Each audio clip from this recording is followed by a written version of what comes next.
Gangguan demi gangguan pun Nancy alami di dalam resto, sampai bangkai babi yang tadi siang tahu-tahu ada di dapur. Padahal Nancy udah ngunci semua pintu resto. Saking paniknya, Nancy langsung memanggil 911 agar segera datang kemari sebelum terlambat. This is Nancy. My dad is Edward Osborne. We own the place. Alhamdulillah, Pak Polisi datang dan dengan santuinya malah nyalahin Nancy karena dia udah mengganggu waktu patrolinya hanya karena ulah anak-anak iseng. Can I have a cup of coffee? Alih-alih bikin tenang Nancy, Pak Pol ini justru matanya kelihatan nakal yang sampai Nancy pun risih dibuatnya. Can you please not? Not what? Rape me with your fucking eyes. Excuse me? Sambil nyeruput secangkir kopi yang bikin Nancy, Pak Polisi ini tiba-tiba kaget akan keterangan Nancy yang menjelaskan bahwa 4 pria bertopenglah yang mengganggu dirinya. Sama persis kayak kejadian barusan, di mana Pak Pol ini baru dari TKP pembunuhan yang mana para pelaku adalah 4 pria bertopeng bermotor sepeda. Fucking mopeds. They're wearing these masks. Hold on a second. Did you say mopeds? Yeah. Akan tetapi saat Pak Pol ngelapor ke pusat, tiba-tiba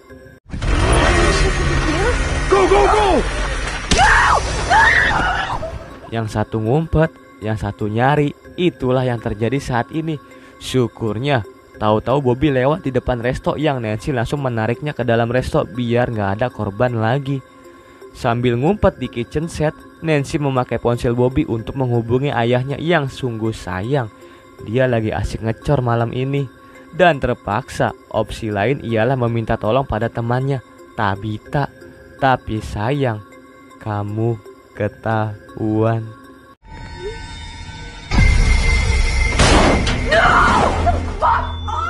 Sedikit bulian diterima Nancy dan Bobby yang mana mereka disuruh adu jigong sebentar.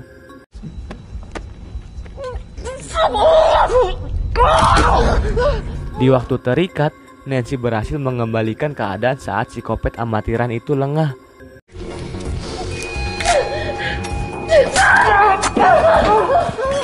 Di tengah pelariannya, psikopat lain mendapati Nancy. Namun, dengan respon cepat, si bumil ini berhasil menikamnya.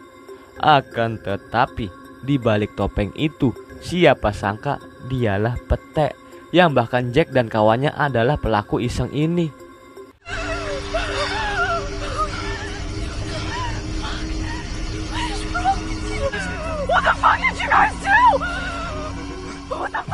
Lalu, Sins pun dibawa ke masa di mana Jack yang baru dipecat si manajer. Kala itu, sangat frustasi dibuat Nancy karena dia merupakan pecandu obat, entah itu Panadol, Bodrex, atau mungkin Paramex. Yang jelas itu adalah obat yang bisa buat dia nyaman. Saking ketergantungannya, Jack sampai bela-belain ngutang dulu sama si pengedar karena dia udah gak ada kerjaan lagi. Get you next time. Sound good? Karena ke bawah suasana yang lagi mumet, Jack ngajakin adiknya, Pete, buat nyamperin 4 pemuda bermotor sepeda yang jadi biang masalah dia hari ini. Efek obat, efek oplosan, Jack berani ngelabrak itu bocah-bocah tengil yang karena ulah mereka, Jack jadi dipecat hari ini. Dan inilah yang terjadi. Who the fuck's this shit? Yo. No! Fucking die already! Fuck! Lalu, gak pakai nanggung-nanggung, Jack nyuruh si Pete buat nembak 3 dari mereka, yang mana si Pete buat megang pistol aja kagak bener. He called you a fucking mongoloid! Go you motherfucker! Fuck you! Fuck! Singkat cerita, Jack balik ke basecamp karyawan resto. Lalu, dengan santuinya, dia bilang sama yang lain kalau dia habis minjem motor sepedanya anak-anak muda itu.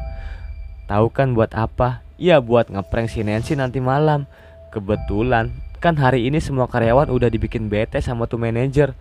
Kita dikasih tahu juga kalau kejadian pembunuhan yang polisi bilang itu ternyata ulah si Jack dan adiknya yang lugu. Karena takut kasus itu makin melebar, Jack juga terpaksa ngebunuh Pak Polisi di resto. Namun Bobby yang udah gak mau ngelanjutin ini semua, dia membuka topeng dan sengaja nyetor muka ke Nancy biar semua ini selesai. Tapi alih-alih selesai, Justru Jack makin kesel sama Bobby, makanya dia berdua disuruh kayak yang tadi. Bobby, what the fuck are you doing here? Sorry, I wasn't doing it. Kembali ke masa sekarang, Jack yang baru saja membawa adiknya istirahat ke dalam restoran, tiba-tiba Bobby melawan Jack. Namun nahas, Bobby sang pemuja rahasia itu pun justru mengalami hal yang tragis. Ia dibuat terkapar oleh Jack si paling senior.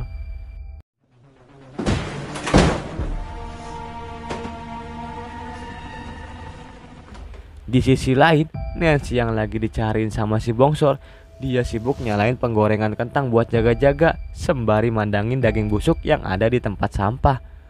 Tak lama kemudian, Bongsor yang lagi sibuk nyari Nancy tanpa disadarinya, kelengahan itu langsung dimanfaatkan Nancy untuk melumpuhkannya.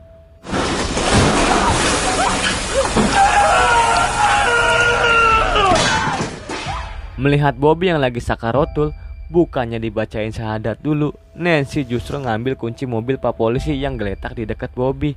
Dan teman Nancy, Tabitha, tiba-tiba nongol di resto, yang fungsi dia di film ini cuma bikin ketawa Nancy yang lagi ngumpet dari Jack. Dan inilah yang terjadi.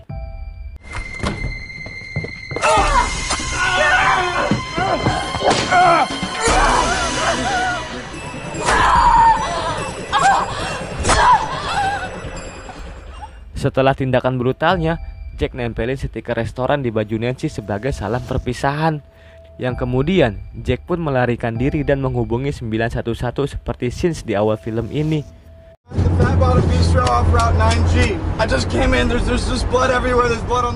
Sementara si bos yang udah selesai ngecor semalaman menghubungi Jack untuk tahu kabar terkini di restoran.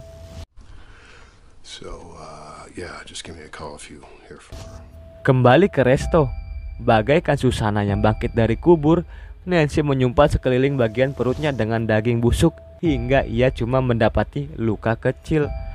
Bukannya ke rumah sakit atau nelpon bantuan polisi, justru dengan mode comebacknya, Nancy segera menuju rumah Jack dengan mobil Polantas.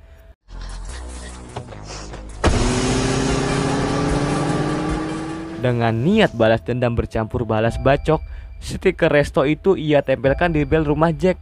Seketika Jack yang membuka pintu, Nancy sudah ada di belakangnya. Dan tuntaslah sudah. Where's my tractor?